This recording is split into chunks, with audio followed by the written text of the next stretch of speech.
Great. Your Excellency, President Sahle-Work Zewde, President of the Federal Democratic Republic of Ethiopia, and of course our guest of honor for this morning.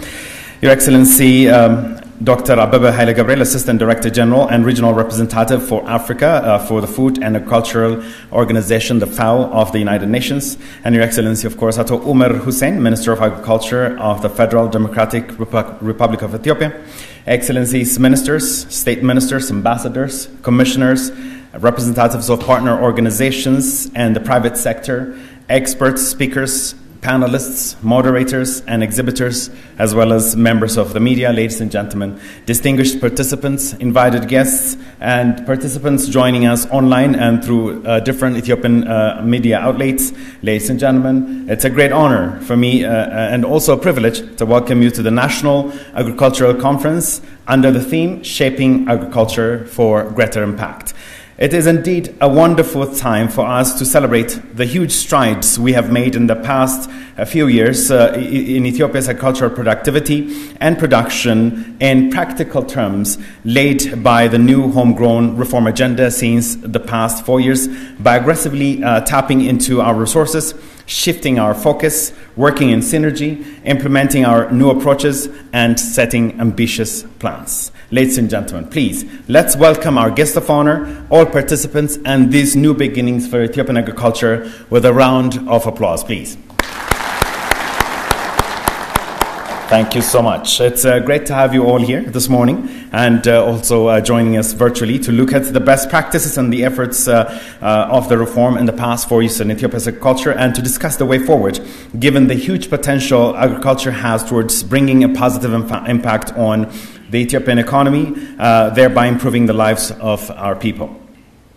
The Ethiopian Ministry of Agriculture has organized this conference in collaboration with the Ethiopian Agricultural Transformation Institute, and otherwise known as ATI, which is helping accelerate the growth and transformation of Ethiopian agriculture with focus to improve the livelihood of smallholder farmers, and the Ethiopian Institute of Agricultural Research, who has been working to also improve the livelihoods of our people in agriculture and pastoralist communities through market competitive agricultural technologies. And our gracious sponsors for this morning are Agra, Karchanshe Trading PLC, Cooperative Bank of Oromia, Development Bank of Ethiopia, OCP Africa, the FAO, and the WFP. Ladies and gentlemen, please, a round of applause for our sponsors. Thank you. Madam President, Excellencies, ladies and gentlemen, please be advised that we have decided to squeeze the times allotted for each session in order for us to finish everything much earlier than originally planned so that you have time to look at the exhibition outside before you leave. Also, speaking of exhibition, as you know, the past 16 days are the 16 days of activism against gender-based violence, which the President, Her Excellency, had the honor of launching it in Awassa a few days back. Here outside, I don't know if you've noticed, but they have a photo exhibition which walks you through the sort of things that need to be advocated for towards the fight against gender-based violence just outside, which is a work combined by the UN Women, UNFPA, and the Norwegian Church Aid, as well as other agencies. So when you have a chance after this exhibition, please, on your way out, have a look at those photos as well. And, maybe you find some takeaway points for your communities where you work or live. So,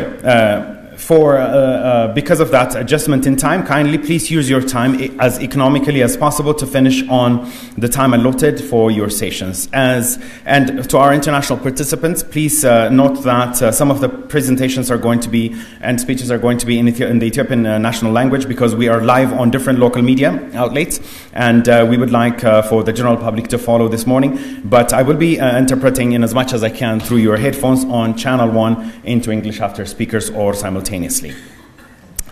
Once again, welcome, and we are pleased you could join us here to discuss how best we can shape this amazing nation's agriculture in ways it can serve the needs of its people, our neighbors, and beyond, with production to its fullest capacity driven by knowledge, focus, synergy both with agencies and the private sector and capitalizing on our best experiences. With this as an introduction, please join me in welcoming His Excellency Ato Umar Hussein, Minister of Agriculture of the Federal Democratic Republic of Ethiopia, for his welcome speech and later on to take the honor of inviting our guest of honor. Please welcome Ato Umar to the podium.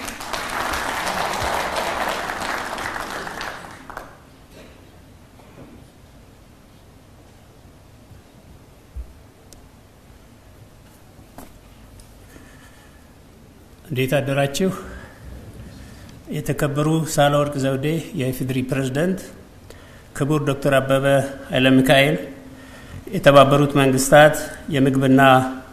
ግብርና ድርጅት ረዳት ጸሐፊ ክቡራን ሚኒስትሮች አምባሳደሮች እና የተለያዩ ተቋማት የሥራ ኃላፊዎች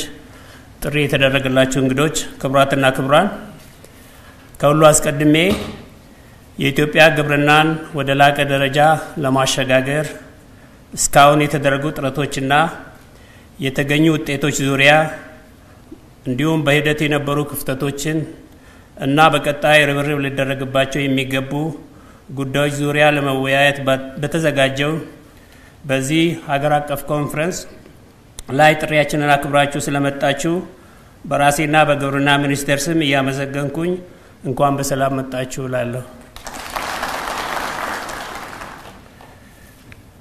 ይህ ኮንፈረንስ የግብርናውን ዘርፍ የበለጠ ለማሻሻል እስካሁን ድረስ በተለያዩ ደረጃ አስተዋጽኦ ሲያደርጉ የነበሩና ለወደፊትም ዘርፉን ለመደገፍ ፍላጎትና አቅሙ ያላቸውን የተለያዩ አካላትን በማገናኘት መረጃ በመስጠት በሴክተሩ ውስጥ የተሻለና የሀገራችንን ፍላጎት የሚመጥን ውጤት ለማምጣት ተብሎ የተዘጋጀ መድረክ ነው። ከዚህ ጋር በተያያዘ በመኖሩን የተለያዩ የጎንዮሽ ውይይቶች ፓናሎች ከተለያዩ የዘርፍ ተዋንያን ዘርፉን ለማሸጋገር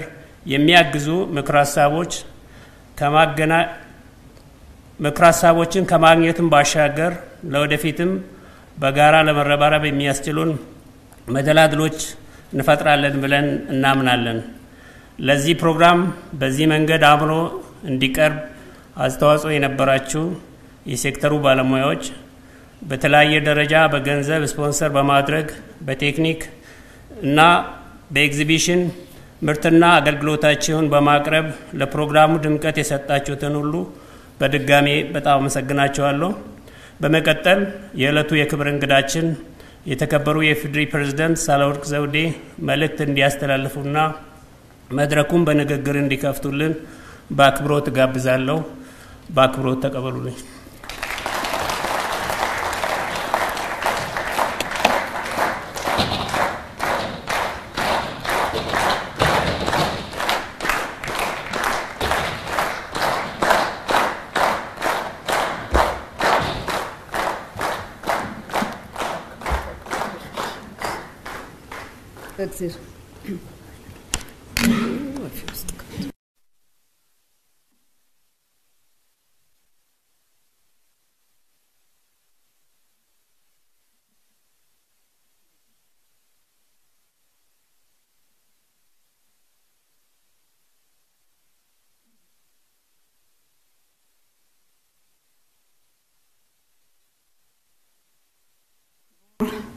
Minister Umar Hussein,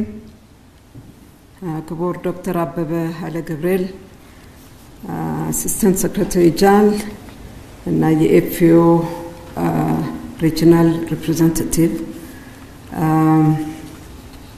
ውድ እንግዶች፣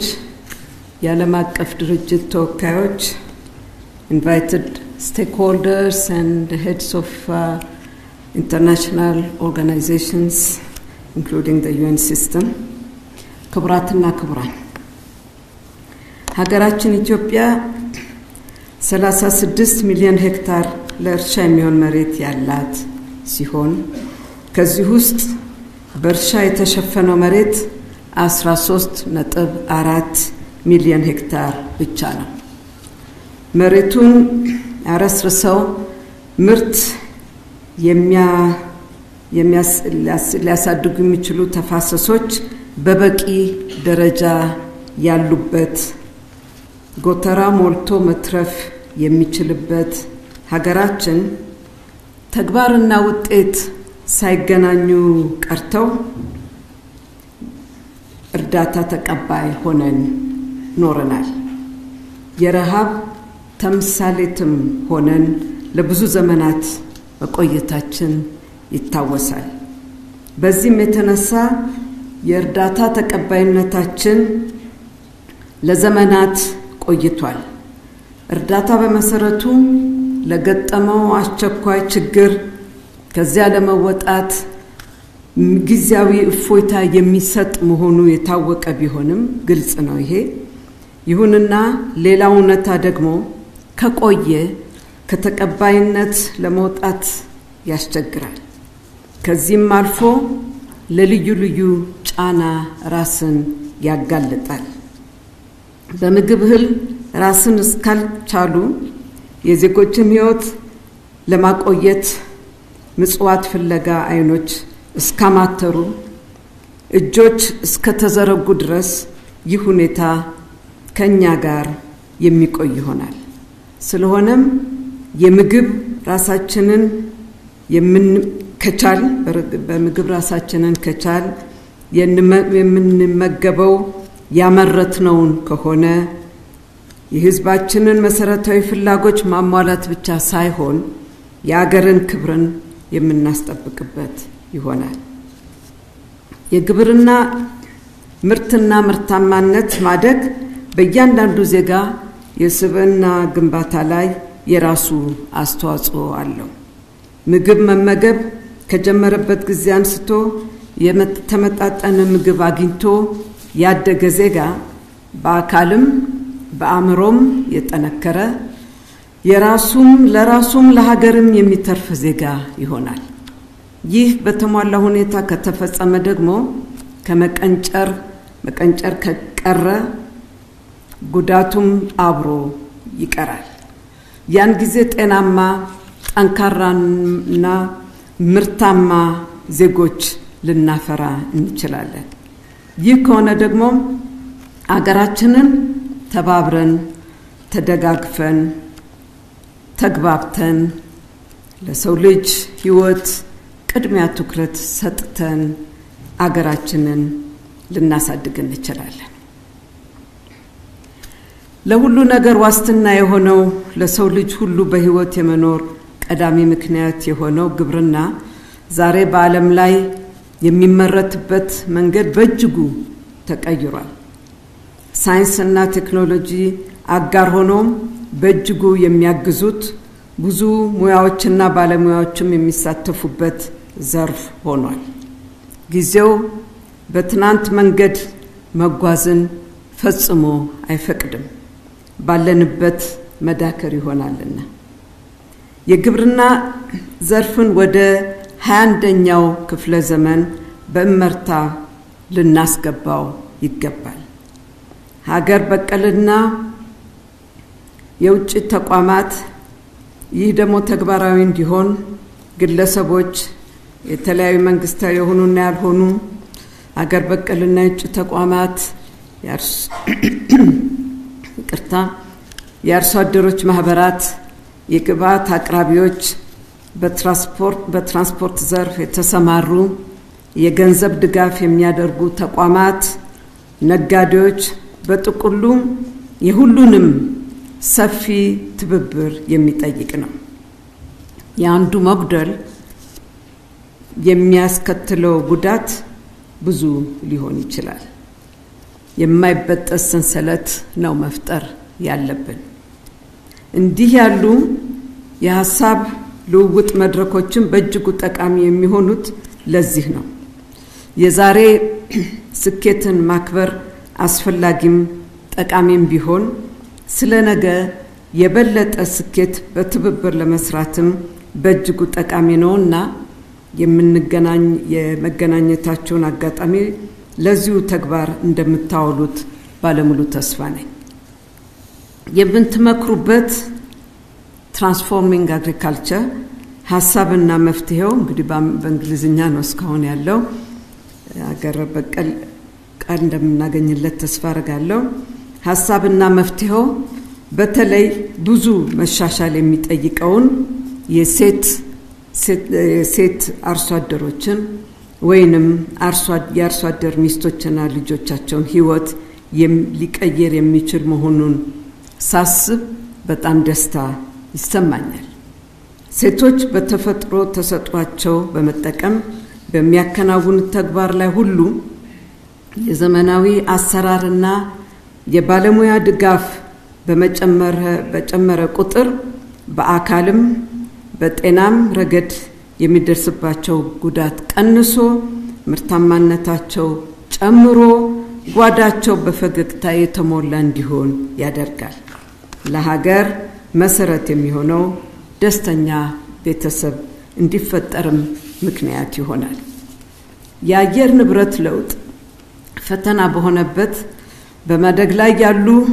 ለለውጡ ምንም በሚባል ደረጃ አስተዋጽኦ ያላደረጉ ሀገራት በሚፈተኑበት በዚህ ጊዜ በእውቀት እየተመሩ ተፈጥሮን በጥንቃቄና በእንክብካቤ መያዝና መጠቀም የዓለማችን ህልውና ግድ ይላል። በተለይ የአየር ንብረት ለውጥ የሚያስከትለውን ተፈጥሯዊ አደጋዎችና ጉዳት ለመቀነስ የአቅም ውስንነት ካለባቸው ሀገራት ኢትዮጵያ አንዷ በመሆኗ መጀመሪያም ጉዳት እንዳይመጣ የራሳችንን የቤት ስራ መስራት ይጠበቅብናል ብዬ አምናለሁ። በተለይ ከቅርብ ዓመታት ወዲህ እየሰራናቸው ያሉ የአረንጓዴ አሻራና የምግብ ዋስትናን የሚያረጋግጡ ስራዎች አንዱ የሀገራችን መገለጫ ባህላችን ተደርጎ እስኪቆጠሩ ድረስ እጅ ለእጅ ተያይዘን ልንሰራቸው የሚገቡ ስራዎች ናቸው። በቅርብ ውጤቱን ማየታችን ተጨማሪ ጉልበት እንደሚሰጠን ልጆቻችንንም ይበልጥ እንደሚያተጋ ይህም የተፈጥሮን ሚዛን ጠብቆ የግብርና ምርታችንን በከፍተኛ ደረጃ እንደሚያሳድግ ተስፋ አደርጋለሁ። ይህ ለሁለት ቀናት የተዘጋጀ ፕሮግራም በቅን ልቦና ለጋራ ዓላማ ተቀራርባችሁ የምትመክሩበትና የምትሰሩበት የተሳካም ሆኖ ለዓመታት የሚሆን ትርፍ የምናገኝበት እንደሚሆን ጽኑ ተስፋዬን ለመግለጽ እፈልጋለሁ። ፈጣሪ አንድ ሀገራችን ኢትዮጵያን እና ህዝቦቿን አብዝቶ ይባርክ። ስላዳመጣችሁኝ አመሰግናለሁ።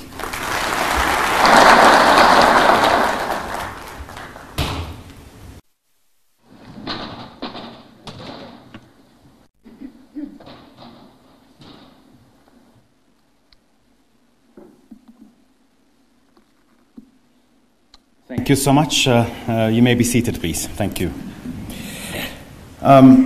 Thank you so much, Madam President, for honoring us with your presence to open this conference with your message. Ladies and gentlemen, allow me to quickly recap what she said in a few words. So Her Excellency stated that the huge potential of our land in Ethiopia has not been utilized well enough in the past many years, decades, I would say, and the result resulting in dependence on aid, which leads generally to subjugation in different ways, which we need to fight. Thus, we must work towards food sufficiency and thereby protect our sovereignty or ensure our sovereignty. And other than that, she also stated that we must be able to ensure food efficiency and security in order for us to be able to fight stunting, which also affects the way we perform in every sector and every aspect of life. Her Excellency stated that the agricultural sector has grown to a whole new level, and we have to work hard to bring it up to speed to catch up with the new trends of the 21st century, and we can no longer, she adamantly stated that we can no longer do business as usual. And Her Excellency also stated that this demands a serious level of interagency cooperation, be it in all sectors, and on which she expects you all to dwell today in terms of creating that interagency cooperation. She also stated that she also expressed her excitement and hope in the fact that improved agriculture in Ethiopia would mean so much in improving the lives of women in Ethiopia, the quality of lives of women in Ethiopia, especially women in farming, which would make their lives easier, resulting in happier and more productive families. And she also mentioned that the encouraging results in the recent years in our cultural productivity and green legacy and others whose results are quite encouraging, and she advises that we push towards better achievements. And she finally wished you all a good deliberation and a successful event in this 2 days, well, beginning basically yesterday through the exhibition. Now, ladies and gentlemen, our next session is agricultural reform in Ethiopia from the year 2018-2022 and the way forward, which is going to be presented by the Minister, His Excellency Ato Umar Hussein. Please welcome him to the podium. Just so you know, his presentation is in... Oh, I'm sorry. The presentation is going to be in English. His Excellency's presentation is going to be in English, but we have someone else to speak before him. Yes, sorry. Just to mention, His Excellency's presentation will be in English, but he will be speaking in Amharic, so I will be helping with the translation. My apologies.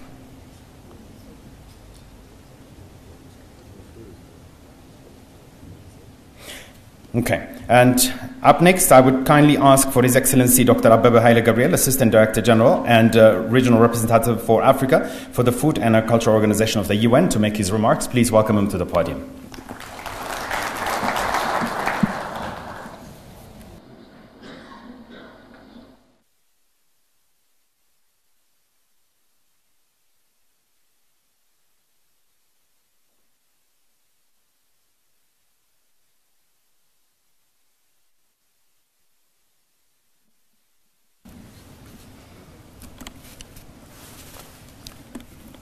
እንዴት አደራችሁ? ክብርት ሳህለወርቅ ዘውዴ የኢትዮጵያ ፌዴራላዊ ዲሞክራቲክ ሪፐብሊክ ፕሬዚዳንት፣ ክቡር ኡመር ሰይድ የግብርና ሚኒስትር፣ with your permission I'm going to speak in English. Excellency Sahle-Work Zewde, President of the Federal Democratic Republic of Ethiopia, Excellency Umar Said, Minister of Agriculture, Excellencies Ministers, Ministers of State, Heads of Partner Organization, distinguished participants, ladies and gentlemen, on behalf of Dr. Chiu Dongyu, Director General of the Food and Agriculture Organization of the United Nations, FAO, I wish to congratulate the government of Ethiopia for organizing this conference on shaping agriculture for bigger impact, and thank Honorable Minister Umar for associating FAO with this important event. At every available opportunity, we must emphasize the significance of country ownership and country leadership as key drivers of positive change and transformation, particularly the political will, commitment, and institutional effectiveness. I want to congratulate the Ethiopian government for demonstrating such a commitment and leadership. We have witnessed it in the green legacy, as well as in boosting wheat production, among others. Excellencies, ladies and gentlemen, we have various maps of the world. Let me mention a couple of these: the World Poverty Map and the World Hunger Map, which display the status and distribution of poverty and hunger among regions and countries of the world. As you know, these are the thrust of Sustainable Development Goals 1 and 2. These two maps largely correlate and overlap, and Africa features prominently in both. There is a third world map, which is also very relevant to the theme of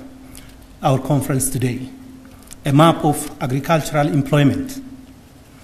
When we superimpose this third map on the other two that I mentioned earlier, again, we see strong correlations. Poverty and hunger are prevalent in rural areas where the majority of people are employed in agriculture. Let's look a bit closer at this. About 55% of the labor force in rural and agriculture sectors in Africa produces between 20 and 30% of the national product, which means the remaining 70 to 80% of the national product is produced by 45% of the labor force residing in non-agriculture sectors. A crude computation would reveal that labor productivity in agriculture could be 4 times lower on average compared to non-agricultural sectors. For Ethiopia, the available figures indicate about 2/3 of the labor force in agriculture produces just over 1/3 of the national product, which implies that labor productivity in non-agriculture sectors was more than 3 times higher than in agriculture. By the way, this does not necessarily imply that the productivity of the non-agricultural sectors were high. It only suggests that labor productivity in agriculture is very low. Africa's average cereal productivity is about 1/3 of what the average is for developing countries. Yes, you heard me correctly. The average for developing countries, not the world average, and obviously not the developed countries' average. Low labor productivity results in low incomes, which translates into widespread poverty, because agriculture is the main source of livelihoods and incomes for the majority of the people, and poor people inherently suffer from hunger and malnutrition. So there should be no surprise that the World Poverty Map and the World Hunger Map overlap with the World Agricultural Employment Map on the African continent. It is significant to note that much of the rest of the world moved towards transforming production and productivity a long time ago at an accelerated pace, propelled by the power of science, innovation, and investment, as Her Excellency President has alluded to.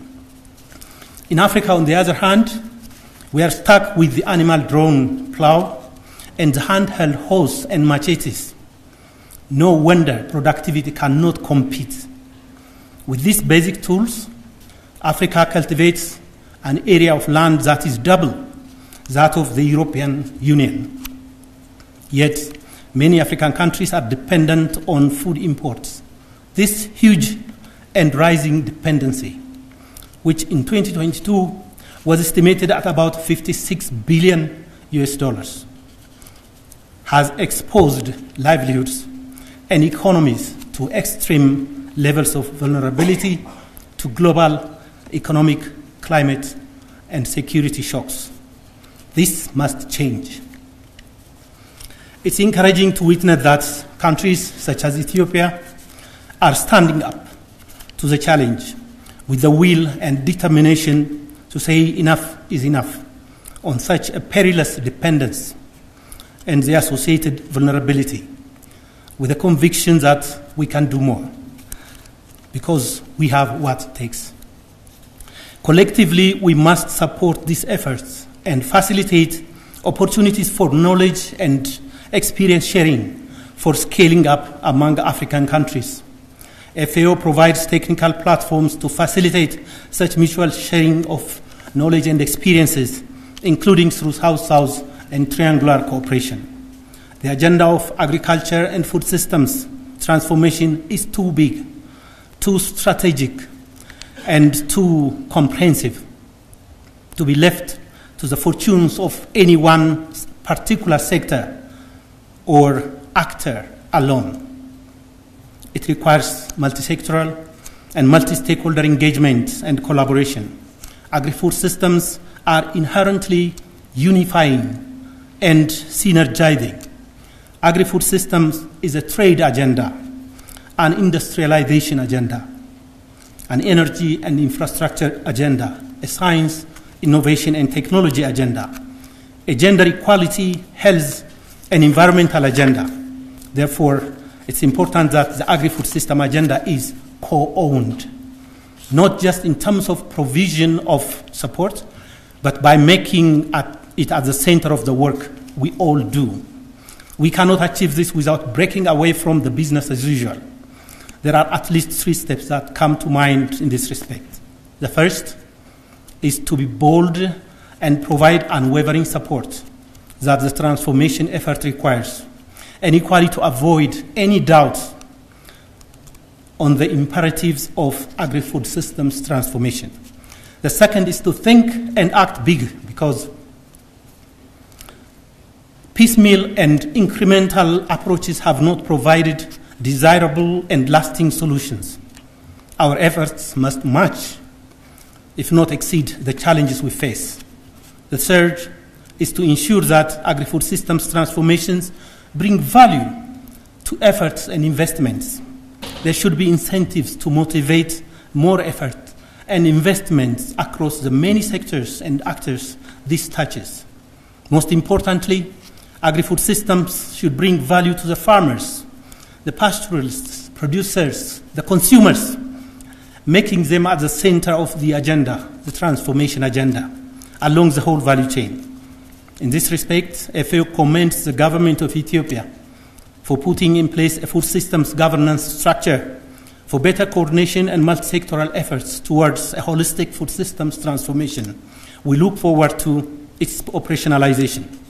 FAO supports transformation to a more efficient, inclusive, resilient, and sustainable agri-food systems for better production, better nutrition, a better environment, and a better life, leaving no one behind. Science, innovation, and investments must drive the process. There is a huge gap between existing science, technology, and innovation, including digital innovation, and their accessibility and uptake at local level, particularly in Africa and among small-scale producers. You may have come across a recent report published in the Nature Sustainability Journal about the development of a high-yielding perennial rice, which gives up to 8 harvests from a single planting, significantly lowering labor and costs for the smallholder farmers, while simultaneously improving soil quality. It's an example of our dual agri-food systems in a global marketplace. The first is a high productivity system driven by science, innovation, and investment. The second is a low productivity system burdened by rudimentary and archaic methods. The products originating from both compete for the same markets, both locally and globally. Imported wheat, rice, or chicken is sold cheaper in local markets than the locally produced products, eventually displacing the latter. The difference lies in the designs. It dooms our agri-food systems to failure. We need to change that design. National policies and regulatory frameworks on science and innovation are challenged by fast-paced changes to technologies and legal frameworks, including trade rules. FAO is addressing these challenges by focusing on strengthening science and evidence-based decision-making, and by supporting innovation and technology at country level to enhance better access and use of inclusive, sustainable, affordable, and context-specific innovations and technologies. Transforming agri-food systems require reliable data for policy implementation and tracking of progress. FAO's transformative hand-in-hand geospatial platform provides a treasure trove of environmental data related to agroecology, water, land, soils, greenhouse gases, and more. These data sets are key to designing tailor-made solutions for countries and regions most in need.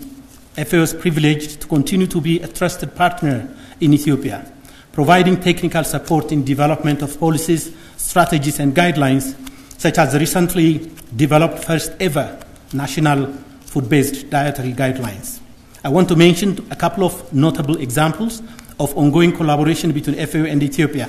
starting with the Hand-in-Hand initiative. 2 months ago at the World Food Investment Forum, held in FAO headquarters in Rome, Honorable Minister Umar Said presented an investment proposal with a portfolio of 155 million US dollars, which is expected to generate more than $1 billion to benefit at least 1.4 million smallholder farmers. I can also mention the collaboration in response to the last desert locust upsurge, which demonstrated effective use of technologies, including GPS for data recording, visualization, analysis, and decision-making. The situation room set up at the Ministry of Agriculture provides real-time data to enable mapping and highlight areas of concern on all types of pests, not just desert locust. Our collaboration on resilience building focuses on anticipatory actions as a way to protect the livelihoods of farmers and pastoralists before crises strike. $1 invested in anticipatory action to protect agricultural livelihoods saves up to $7 in emergency response. Looking forward, FAO in Ethiopia will also collaborate on promoting teff as a special agricultural product under FAO's One Country, One Priority Product initiative.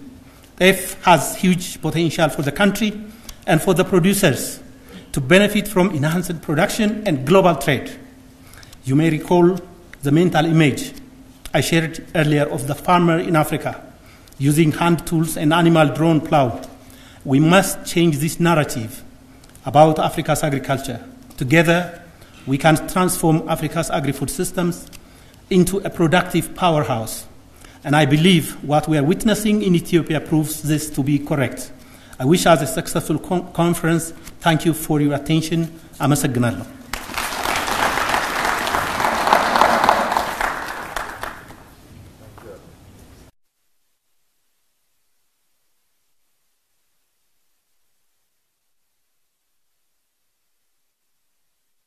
So much, sir. በተወሰነ ደረጃ ያው ከጊዜ አንፃር ባጭሩ በአማርኛ ያሉትን ጠቅሼ አልፋለሁ። ክቡር ዶክተር አበበ ኃይለ ገብርኤል በተባበሩት መንግስታት የምግብና የግብርና ተቋም በአፍሪካና በኢትዮጵያ ምክትል ተጠሪ ናቸው። በአጠቃላይ ካሉት ውስጥ የወሰድኳቸው ነጥቦች በግብርና ላይ ለውጥ ለማምጣት የመንግስት በሙሉ ኃይል ለመስራት ቁርጠኛ መሆንን እንዲሁም የሁሉም ተቋማትን ትብብር እንደሚፈልግ ጠቅሰዋል። እስካሁን በግብርና የተገኘው ስኬት በግብርና የተገኘው ስኬት የሚበረታታ ቢሆንም ተወዳዳሪ ከሆኑ አገራት አንፃር አሁንም ብዙ ስራ እንደሚጠበቅብን አንስተዋል። ትልልቅ ደረጃ የደረሱትን አገሮች የደረሱበትን በቴክኖሎጂ የተደገፈ ምርታማነት ላይ ለመድረስ ለየት ተቀን መስራትና የህዝባችን መሰረታዊ ችግር የሆኑትን በምግብ ራስን ያለመቻልና መቀንጨር ችግርን ታሪክ ለማድረግ መስራት እንደሚኖርብን፣ በመጨረሻም ይህን ለውጥ ለማምጣት ደግሞ ክብርት ፕሬዝዳንቷ ቅድም እንዳሉት ሁላችንም ባለድርሻ አካላት ሆነን በጋራ ጥረት ማድረግ እንደሚኖርብንና የእሳቸውን ቢሮ የሚችለውን ሁሉ ከማድረግ ወደ ኋላ እንደማይል አንስተዋል። Now, ladies and gentlemen, I'm going to kindly ask for His Excellency Ato Umar Hussein to come up and carry on with his presentation on agricultural reform in Ethiopia from the year 2018 to 2022, and he will be also walking us through the way forward. Sir.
በጣም አመሰግናለሁ። በጣም ብሪፍሊ ነው ማቀርበው። የተከበሩ ፕሬዝዳንት ጊዜዎትንም ለመቆጠብ ብዬ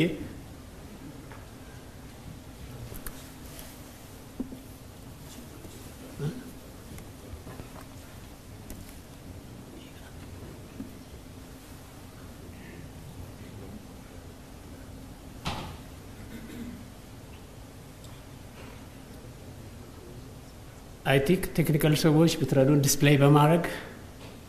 ፕሮጀክተሩ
የቴክኖሎጂ ነገር እና አርሶ አደር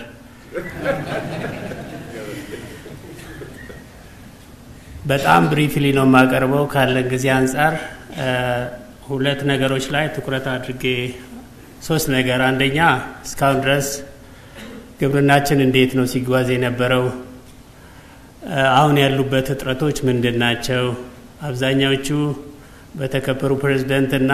በዶክተር አበበ የተገለጹ ናቸው ነገር ግን ኮንቴክስቱ ላይ የተወሰነ ነገር ጨምሬ ያሉትን ጋፖችና የኛን ርብርብ በጋራ ሙያዊ ርብርብ የሚፈልጉ ነገሮች ምንድናቸው የሚለው ላይ ትኩረት አድርጌ አቀርባለሁ ባለፉት 20 ዓመት ጉዞ ውስጥ ግብርናችን በፖሊሲ ዝግጅት ስትራቴጂዎች ከዛ ይመነጩና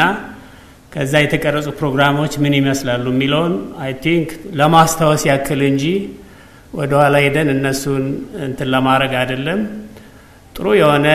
የገጠር ልማት ፕሮግራም ተብሎ ከተቀረጸ ፖሊሲ ጀምሮ በ2003 ከዛ በኢንዱስትሪ የሚመራ የግብርና እድገት ከዛም ደግሞ ፕሮግራሞቹ ከዛ የወጡ ፕሮግራሞች በየ5 ዓመቱ ሲሰሩ እንደነበረ ይታወቃል በቅርቡ የሆም ግሮን ኢኮኖሚክ ሪፎርሙ ጂቲፒ 2 ጂቲፒ 1 ፓስቴፕ ያን ወደ ኋላ ሄደን እነኚህ ነገሮች የነሱ አንድ ላይ መምጣት እና እድገት ነው ለዛሬ ያደረሰን እንጂ ዝም ብሎ ከሆነ ቦታ የሚነሳ እድገት የለም ይሄንን ለማስተዋወስ ያክል ነው ያመጣሁት ይሄ ሆኖ እድገቶቹ ደግሞ በንግግር ከማቀርባቸው እንደዚህ በአይነ ስታዩ ምን ይመስሉ ነበር በየ5 ዓመቱ ተሰባብሮ ሲሰራ የነበረ ነገር ኢኒሺያሊ ያጠቃላይ አማካይ ወደ 7% እድገት ነበረው ከዛ ደግሞ በፓስዴፕ በጣም ጥሩ የሚባል የሚችል አማካይ ወደ 19% ወርልድ ባንክ ባወጣው መረጃ መሰረት እድገት ነበረው በጂቲፒ 1 እና 2ም እንዲሁ እድገቱ አልተቋረጠም ምናልባት እድገት ምጣኔው ከፓስዴፕ ከነበረው ትንሽ አነስ ይላል እንደገና በዚህ በሆም ግሮኑ ተመልሶ የመነሳት አዝማሚያ ያሳየበትና ይሄ ፕሮፖርሽን እድገት ላይ እንዳለን ይሄ እድገት ደግሞ አሁን የደረስንበት ኩሙሌቲቭ እንደሆነ የሚያሳየን መሆኑን ለመግለጽ ብዬ ነው ይሄን ካልኩኝ በኋላ ያው ግብርናን ስናይ ቁጥር ላይ ነው መጨረሻ ላይ የምንወድቀው ቁጥሩ ካለለ ግብርና የሚባል የለም ከዛ አንፃር ምርትና ምርታማነቱስ እድገቱ ምን ይመስል ነበር የሚለውን በእነኛ በተከፋፈሉ ፕሮግራሞች በተለይ ምርታማነት ከምርትም በላይ ፕሮግሬሲቭ የሆነበትና እድገቱን ያሳየበት ቀጣይነት ያለው ምርታማነት እንዳለ ያየንበት ነው በተለይ በኤክሰፕት በጂቲፒ2 ትንሽ የመቀነስ ድርቅ በነበረ ጊዜ በተለይ የመቀነስ አዝማሚያ ካሳየበት ጊዜ ጀምሮ እንጂ አጠቃላይ እድገቱን ስናይ በሁለቱም በምርትም በምርታማነት መሻሻሎች እንዳሉ ያሳያል አሁን ዋናው ጥያቄ ቀደም የተከበሩ ፕሬዝዳንትም ዶክተር አበበም እንዳነሱት ያ እድገት የፍላጎት እድገትን የሚመጥን እድገት ነው ወይ አሁን ኢንተርቬንሽናችንም ያስፈልገበት ዋናው ነገር እሱ ስለሆነ ማለት ነው ያን ማየት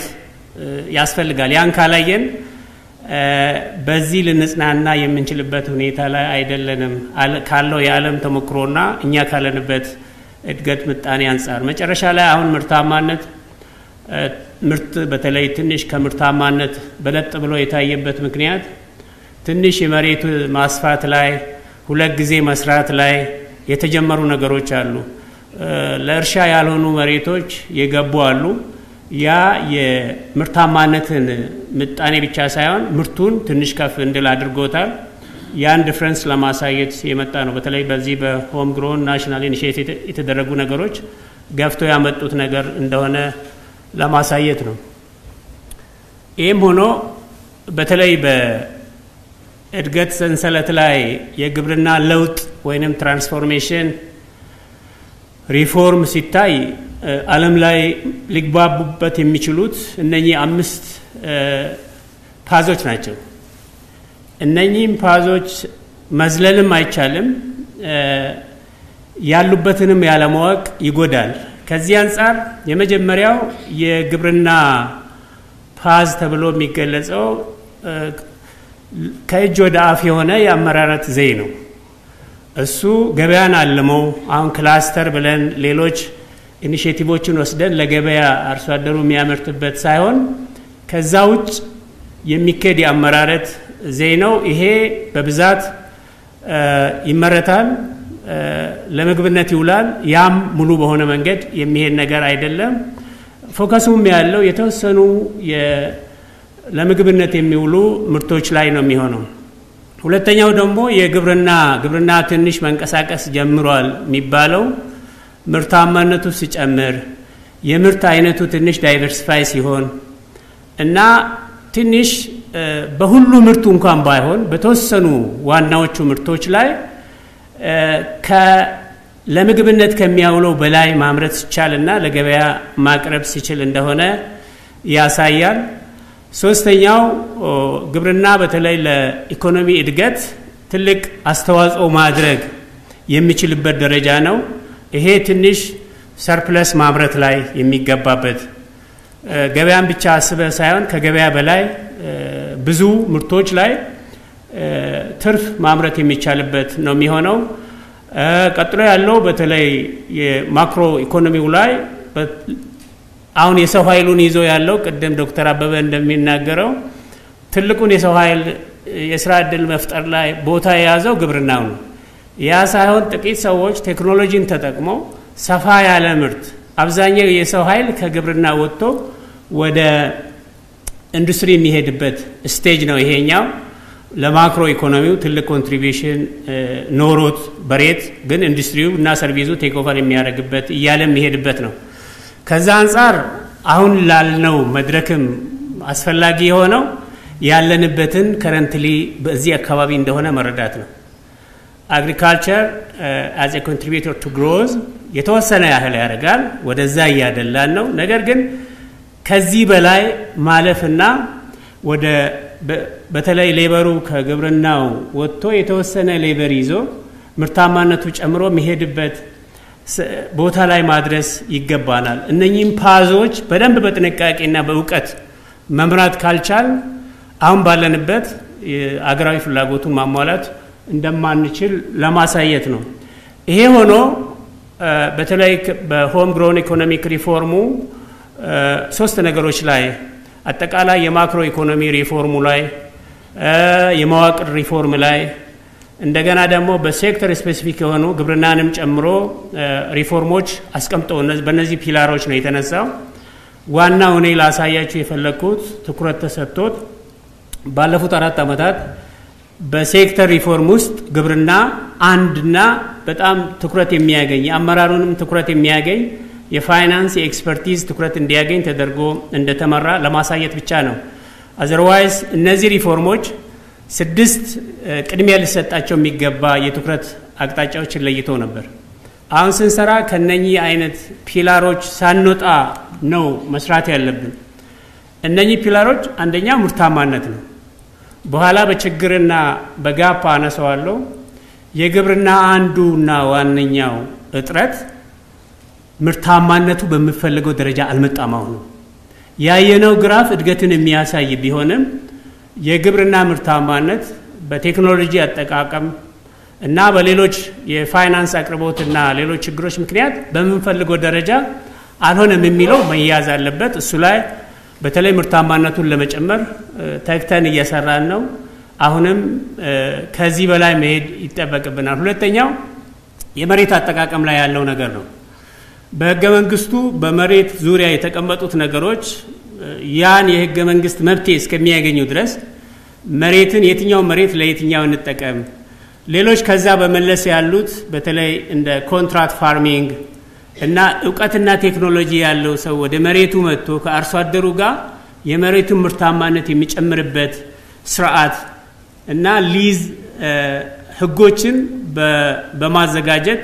ሌጋል ፍሬምወርኮችን በማዘጋጀት እንዲሰራ ተደርጓል ይሄ ሁለተኛው ትኩረት ነው እነኚህን የማነሳቸው በተለይ በሴክተሩ ያለን ስኮለሮች ከእንግዲህ ግብርና በኔ እምነት የዕውቀት ስኪሉ ያላቸው ሰዎች ገብተውበት ሊረዱ የሚገባ እየገዘፈ ያለ ፍላጎቱም ዓለም ላይም እያደገ የመጣ ሴክተር ስለሆነ የትኞቹ ኤሪያዎች ላይ ነው ትኩረት ማድረግ ያለብን የሚለውን እንድንለይ ነው ሶስተኛው በእንስሳት ሀብታችን ዙሪያ ያለው ነው በኋላ መመለስበታለሁ ትንሽ ሞደርናይዝ ማድረግ አሁን በጣም ቀደም ያልኳችሁ የሰብሲስተንስ የሆነ አካሄድ ላይ ያለውን ነገር ሊቀይር የሚችል አይነት ስራ መስራት ያለበት ይመስለኛል ከዛ አንፃር የእንስሳት ሀብቱን ትንሽ ማዘመን ይፈልጋል አሁን በተለይ እንደ ሀገራዊ ፕሮግራም የተወሰዱትና በዶሮ ልማት በወተት ልማትና በማር የተጀመሩት ሌሎቹ አያስፈልጉም ሳይሆን በ10 አመት እቅድ በተያዘ መንገድ ይሄዳሉ ነገር ግን እነኚህን እንደ ስንዴን ፒክ እንዳደረግን በግሪን ሌጋሲ ያረንጓዴውን ልማት ፒክ እንዳደረግን ፒክ አድርገን ባለን ኤክስፐርቲዝ አቅም ፋይናንስ አቅም እና ሊደርሺፕ አቅም ለመምራት ተብሎ የተለየ ነው ሌላው ገበያ ነው በተለይ አሁን ቅድም ያነሳናቸውን በኋላ የምመለስበት የግብርና ምርታማነት እድገት ቀጥተኛ የሆነ የገበያ ትስስር ይፈልጋል ያ ካልሆነ አምራቹ ስሞል ሆልደር ስለሆነ የሚስበው ነገር እስካገኘ ድረስ ነው ምርቱን የሚያመርተው ገበያ እስካገኘ ነው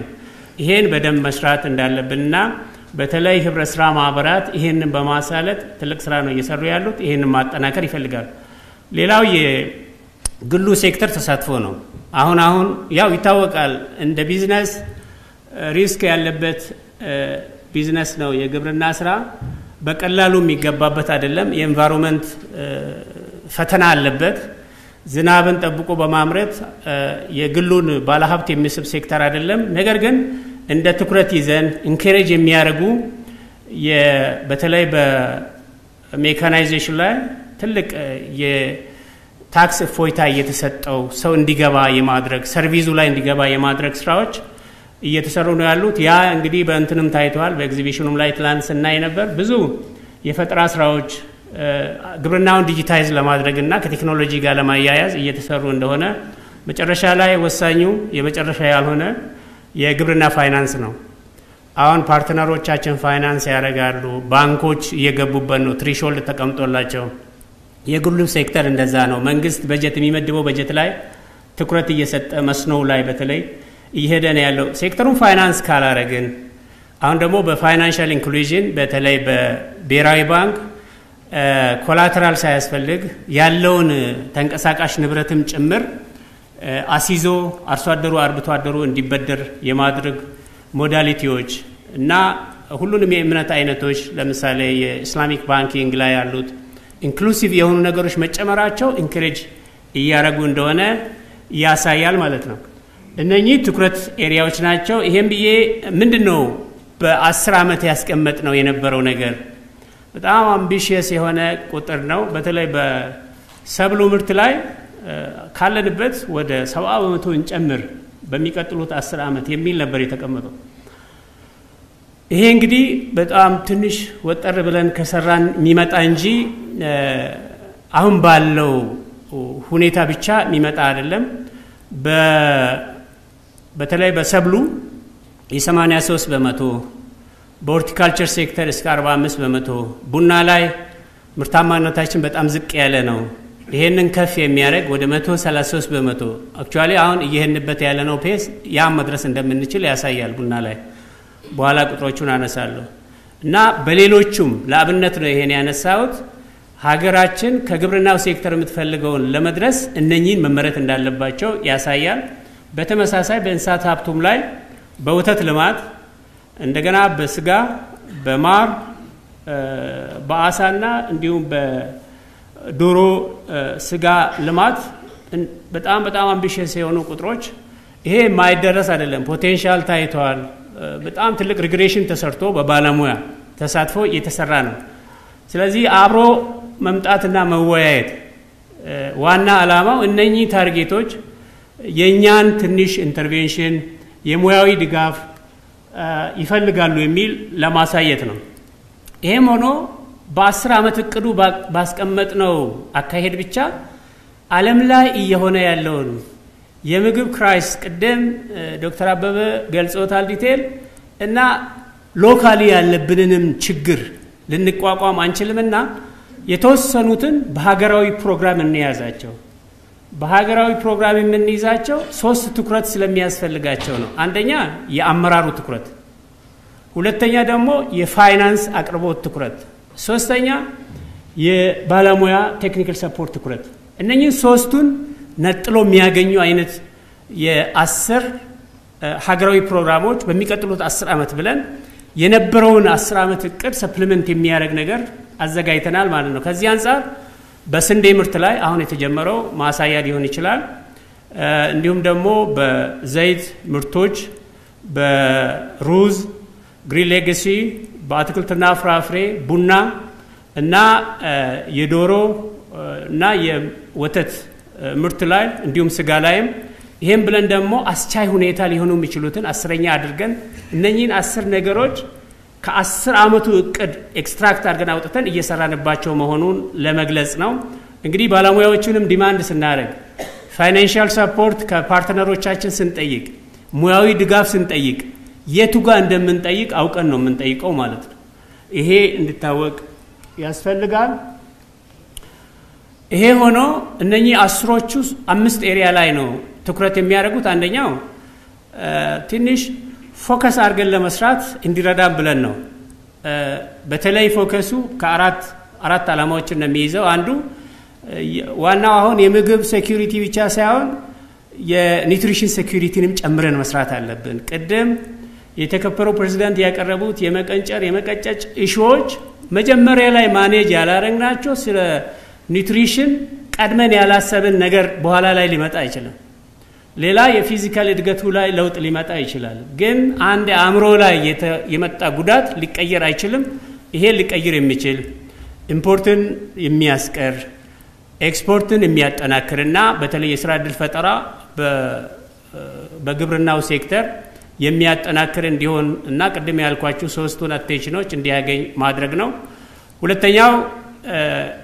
ዳይቨርሲፋይ ማድረግ የአሰራር ስርዓታችን ባይዘው አንድ አመት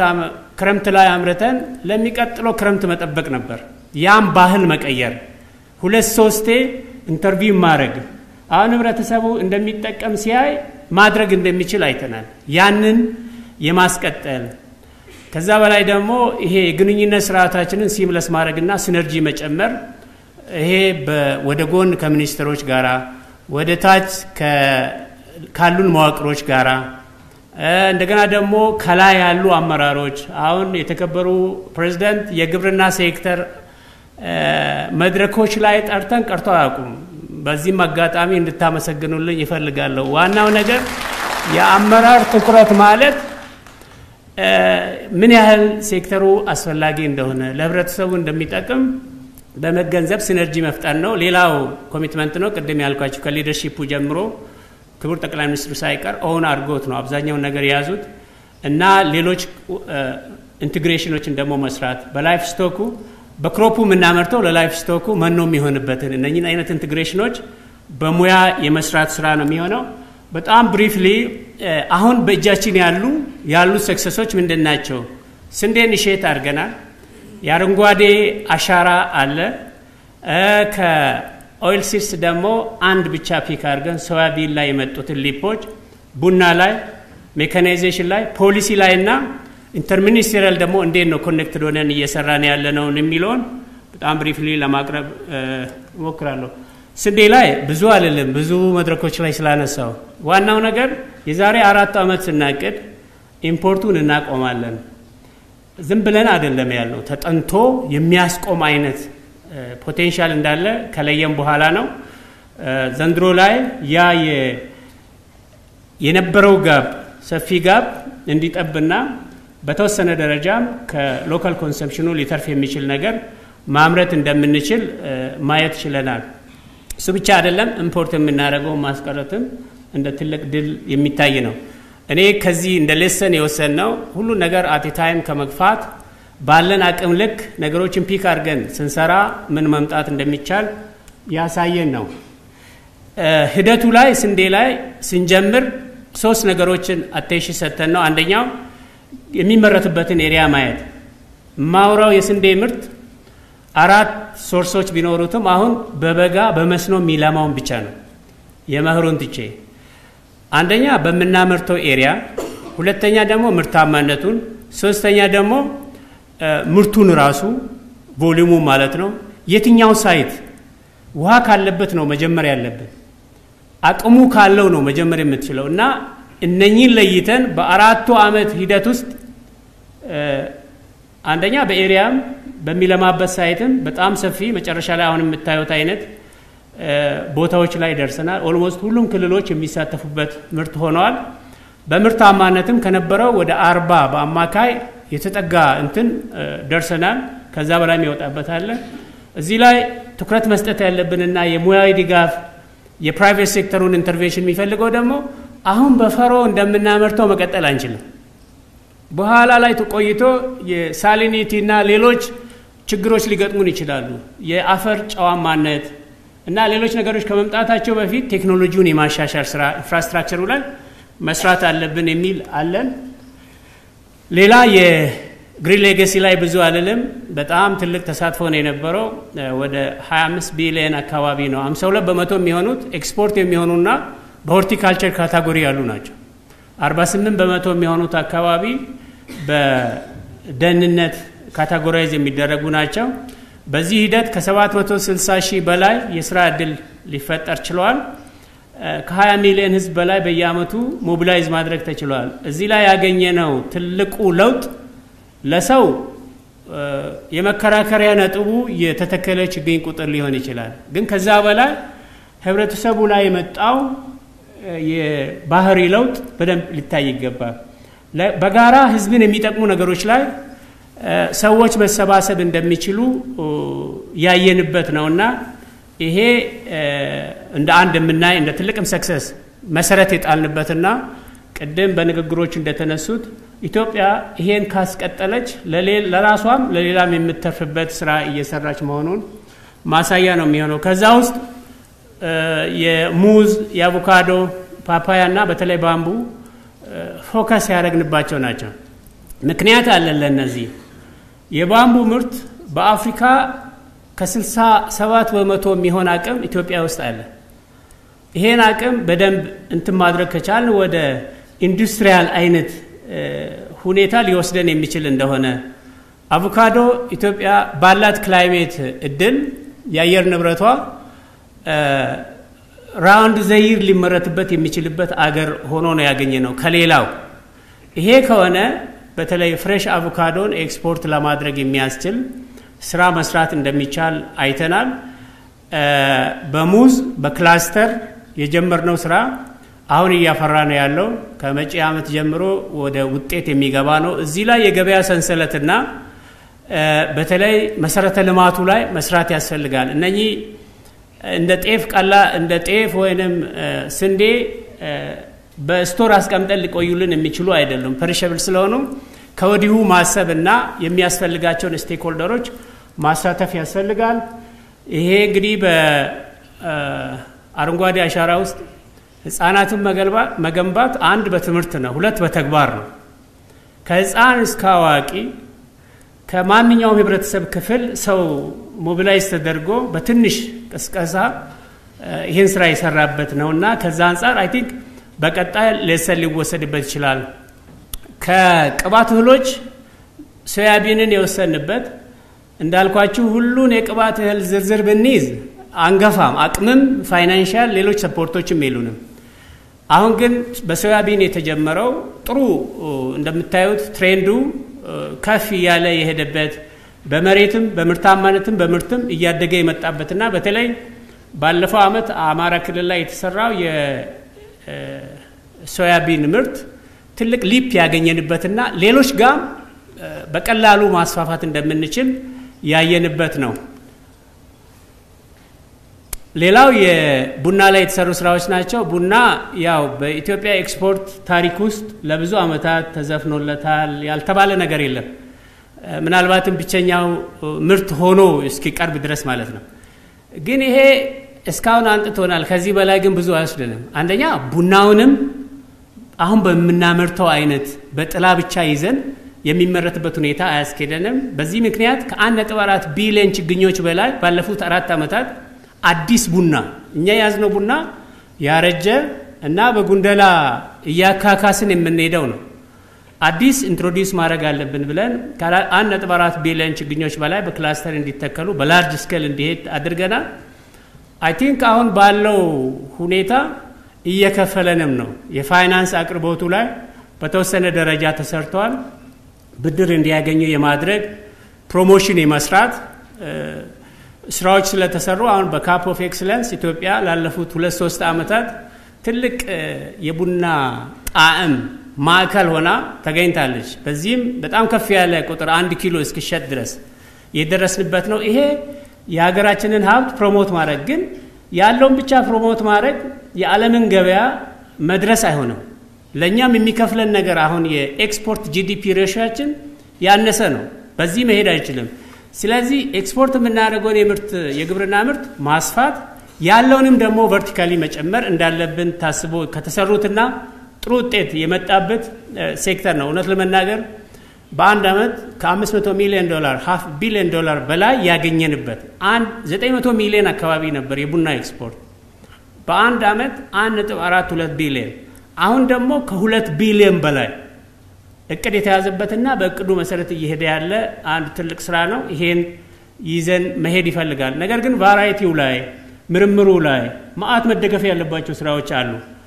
ሌላው ሜካናይዜሽን ነው ሜካናይዜሽን ላይ መንግስት ትልቅ እንትን የወሰደው በተለይ ታክስ ፎይታ መስጠት ሴክተሩን ከዚህ ከባህላዊ አመራረት ዘይ እንድንወጣ ረድቶናል የፋይናንስ አቅርቦት ላይ በተለይ ሊዝ ፋይናንስ የኢትዮጵያ ልማት ባንክ ከጀርመን ልማት ባንክ ጋራ እና ከሌሎችም ጋራ በሊዝ ፋይናንሲንግ እየሰራ ያለው ሴክተሩን በጣም እየደገፈ ነው ሌሎች በግብርና ላይ የሚሰሩ እንደ ኮኦፐሬቲቭ ባንክ ኦፍ ኦሮሚያ እና ሌሎችም ሰፋ ያለ በሰርቪስም ላይ እየገቡ ነው ያሉት 10 የሜካናይዜሽን ሰርቪስ ሴንተሮች ትራክተሩ ገባ ማለት ስላው ተሰራ አይደለም ትላንት ያያችሁት ሄሎ ትራክተር እና ሆት ላይኖች ያለ አርሶ አደሩ ያለበትን ችግር እንዲገልጽ የሚያደርጉ ናቸውና እነኚህ እየተሰራ ናቸው ዋናው ነገር አቅም ግንባታም ላይ በትኩረት እየተሰራ መሆኑን ለማሳየት ነው ፖሊሲ ላይ ብዙ አይደለም በጣም ድዌል አድርገናል ከአመት በላይ የፖሊሲ ኤሪያዎቹን ቴማቲኮቹን ለይተናል ከ263 በላይ እዚህ ውስጥ ያለሉ በአካል ዛሬ ያልመጡ ሲዝ እንደሆኑ ፕሮፌሽናልስ በፖሊሲው ላይ አሳትፈናል በኔ እምነት ሴክተሩ ከእንግዲህ ፕሮፌሽናሊ መመራት አለበት ያ ካልሆነ ባመጣን መንገድ ብቻ መሄድ የምንችል ስላልመሰለኝ አድቫይዘርስ ካቻምና ጥሩ ፕላትፎርም እንደዚህ ፈጥረን አድቫይዘሮች ገብቶ ዛሬ ከመንግስት ምንም አይነት ክፍያ ሳይኖራቸው አገሬን ላገልግል ብሎ ጡረታ የወጡትም በስራ ላይ ያሉትም ተረባርቦ እየሰሩ ነው ያሉት ወደ 66 በላይ ባለሙያዎች በዚህ ፖሊሲ ላይ ኢንጌጅ አድርገናል ከዛ በላይ ወደ 3 ራውንድ ሰርተናል አሁን ፕላን ኮሚሽን የመጨረሻውን ለኢንዶርስመንት የሚሆን ስራ እየሰራ ነው ያለው ወደ ጎን ከሚኒስተር መስሪያ ቤቶች ጋር መንሰራ ስራ በጣም ብዙ ነው ባዘይ ከብዙ ሚኒስትሪ ጋራ ኮኔክሽን ያለው ከብዙ ፓርትነር ጋራ ኮኔክሽን ያለው ተቋም አንዱ በስፋት ያለ ግብርና ሚኒስተር ነው አሁን ከሚኒስትሮች ሁሉ እንኳን ኤግዞስት ባላረግ ብዬ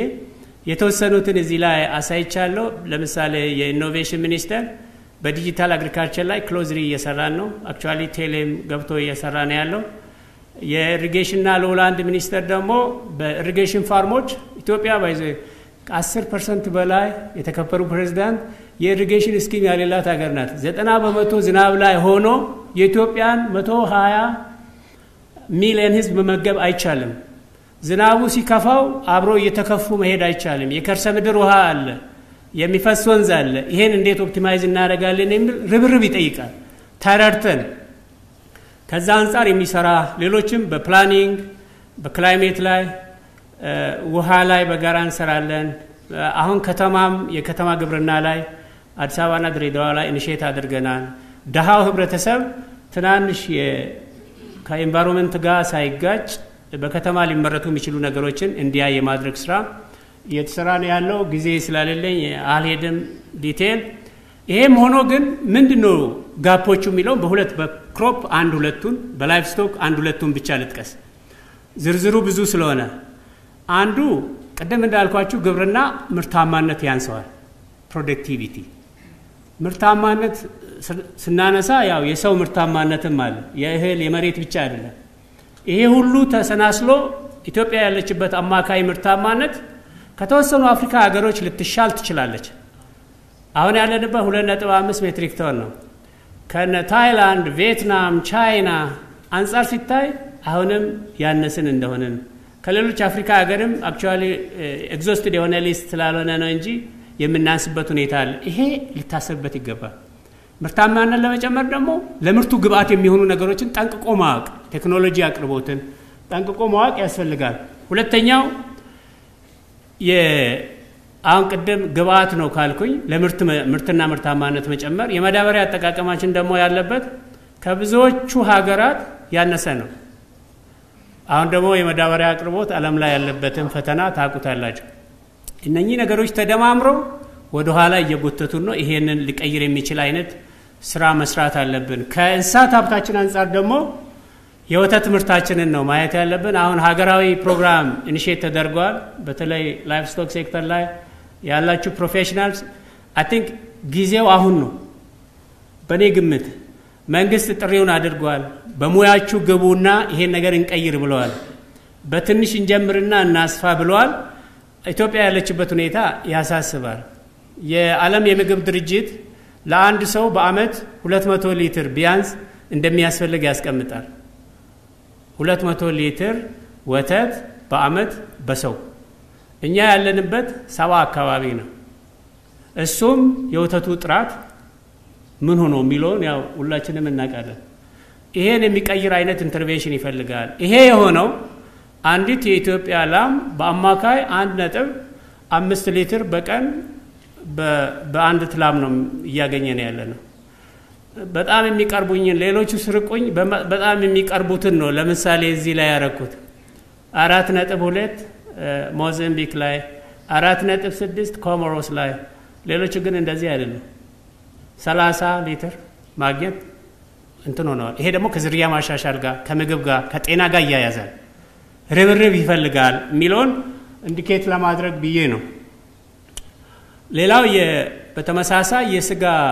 በተለይ ከርከስ ላይ ያለው ክብደት ነው አሁን የእንስሳ ቀንድ ከአፍሪካ አንደኛ ከዓለም ወደ 8 እስከ 10 ደረጃ ላይ ነው ያለው ነገር ግን ተመዝኖ የሚሰጠው ከነኚህ ጋር ኮምፔር ማድረግ ነው ያለንበት በጣም ዝቅ ያለ ደረጃ ነው ይሄ ሊቀየር የሚችለው የመኖ አቅርቦታችን ላይ ስንሰራና ቀደም እንዳልኩት ሌሎች ስራዎችም ቀድሞ ሲሰሩ ነው የሚለውን ማየት ያስፈልጋል የእንቁላልም ስናይ እንደዚሁ ነው በኪሎግራም በሰው የሚቀርበው ነገርና እኛ ያለንበት ሁኔታ በጣም ዝቅ ያለ ነው ምናልባትም አይ ቲንክ ከአፍሪካ አቨሬጅ ያነሰ አይነት ስታተስ ላይ ነው ያለነው ከተወሰኑ አፍሪካ ሀገሮች ጋር ነው ኮምፔር ያደረግነው እንጂ ከዓለም አቅርቦትና ስታንዳርድ አንፃር we are much behind ይሄን ማየት ያስፈልጋል ይሄን ብዬ በቀጣይ ምን ላይ እናትኩር እኔ ጥያቄ አመራሩም ባለሙያውም የሚደግፉ ፓርትነሮቻችንም በጋራ ሆነን ፐዝሉን ፊክስ ማድረግ ነው we need to fix otherwise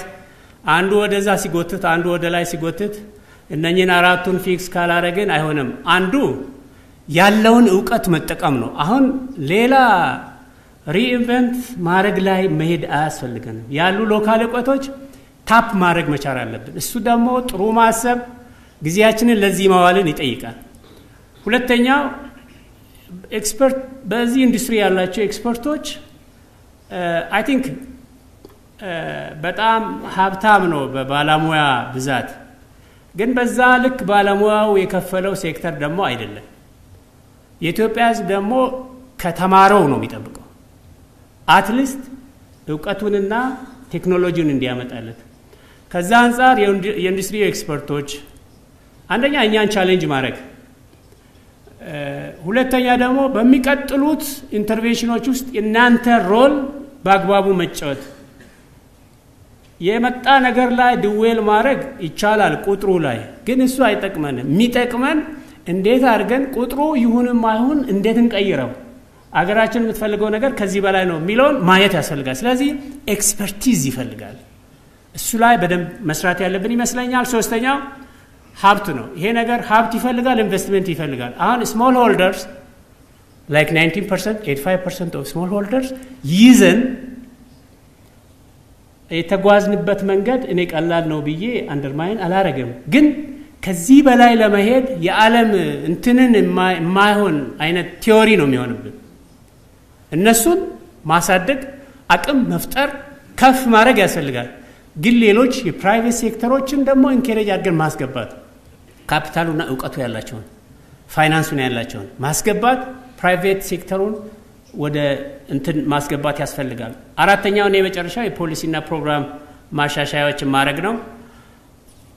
በሰመሪ ማቀርበው አሁን ያገኘናቸው ይነስም ይብዛ ያገኘናቸው ውጤቶች አሉ ሊቆጠሩ የሚችሉ እነሱ ላይ እነሱ ሰስቴን ማድረግ ማስቀጠል መቻል ነው ባይዘው ያዙትን ማስቀጠል በራሱ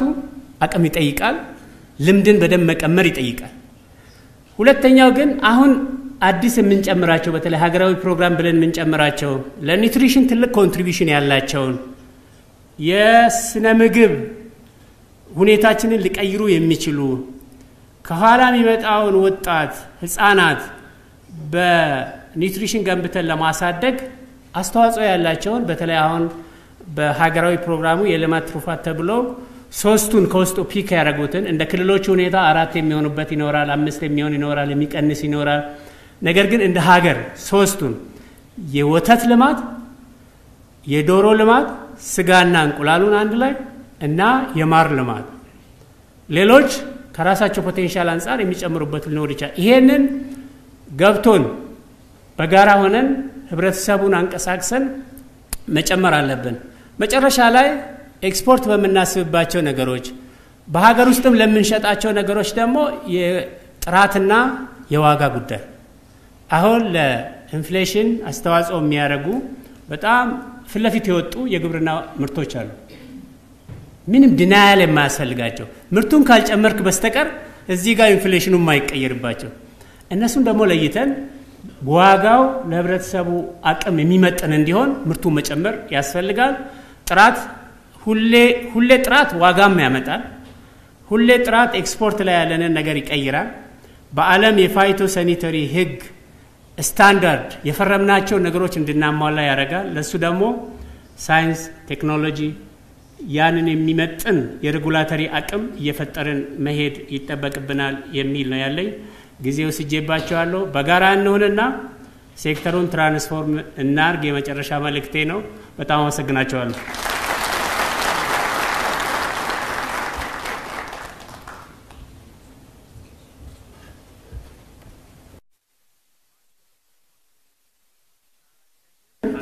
Are you here? Okay.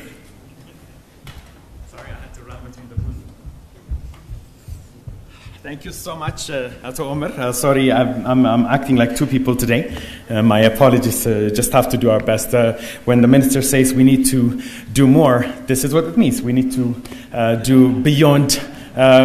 what we are hired for. So today I'm hired to host this event, but I'm also helping with the translation. And to our international participants, I hope I tried my best to walk you through his presentation. Thank you so much. Thank you. Now, ladies and gentlemen, with this, we're going to, with honor, send off our president, and then we're going to have a coffee break, I believe, and then we're going to come back for the rest of the sessions. So I'll give you about 30 minutes of break, but for now, please honor my president as she leaves. I would say with a round of applause. Thank you, Madam President. It's always a great honor to be in your presence, and thank you so much for being with us this morning, as mentioned earlier, to show the commitment of our government to the sector. Thank you, Madam President.